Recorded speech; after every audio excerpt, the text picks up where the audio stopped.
Bonjour, nous sommes le mercredi 30 août 2023 et je vous propose la situation des cultures de cette semaine. Au niveau des colzas, les stades vont de levée à une feuille pour les parcelles les plus avancées, mais la majorité des parcelles sont au stade cotylédon.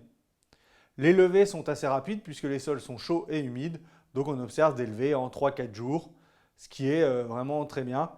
On observe toutefois certaines parcelles qui ont du mal à lever, c'est les parcelles qui ont subi les gros orages de jeudi dernier, où là on observe des sols plaqués dans certains limons. Mais globalement, les colzas se portent plutôt bien. En ce qui concerne les ravageurs, on observe quelques morsures d'altise, mais pour le moment, on n'est vraiment pas au pic de vol. Dans les cuvettes, on n'observe quasiment pas d'altise. Les principaux dégâts sont en bordure d'anciennes parcelles de colza, où là, on a quelques petites altises. Donc, surveillez en priorité les bordures de parcelles, et des fois, une intervention juste en bordure pourra suffire. Au niveau des limaces, là, pour le moment, il n'y a pas d'observation sous les pièges. Quelques observations en parcelle, mais soyez vigilants dans les sols motteux ou dans les sols argileux puisque de la pluie est annoncée pour cette fin de semaine. Au niveau des sipans, donc là pareil, on est sur des bonnes conditions pour les semis avec des sols humides, les levées sont rapides.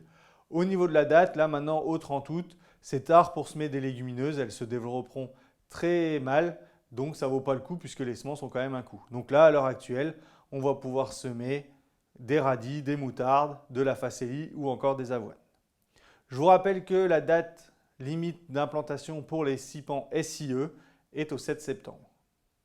Cette année, avec les conditions humides et douces, on observe des levées importantes de mauvaises herbes dans les parcelles de chaume ou qui ont été déchaumées. Et beaucoup d'entre vous se posent la question de réaliser un glyphosate pour détruire toutes ces repousses, toutes ces mauvaises herbes. Il faut savoir que depuis 2021, il y a une réglementation spécifique qui a été mise en place sur le glyphosate. Et donc, je vais vous rappeler les grandes lignes, puisqu'on a énormément de questions en ce moment.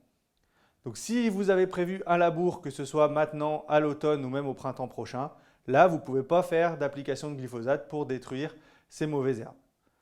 Si vous êtes sur une parcelle en non-labour depuis au moins 3 ans, là, il n'y a pas de souci. Vous pouvez faire du glyphosate maintenant ou même à l'automne pour détruire les sipans. Le cas le plus compliqué, c'est si vous êtes sur des parcelles en non-labour depuis moins de 3 ans. Donc là, vous allez pouvoir faire du glyphosate dans quelques situations, comme entre deux blés ou entre un blé et un escourgeon. Là, il n'y a pas de souci, vous pouvez faire du glypho. Si jamais vous voulez implanter une sipan et que cette sipan sera détruite de matière mécanique, vous pouvez faire un glyphosate actuellement.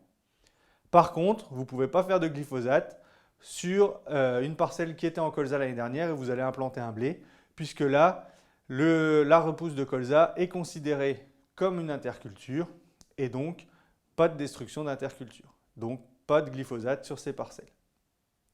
Je vous souhaite une bonne semaine, à la semaine prochaine.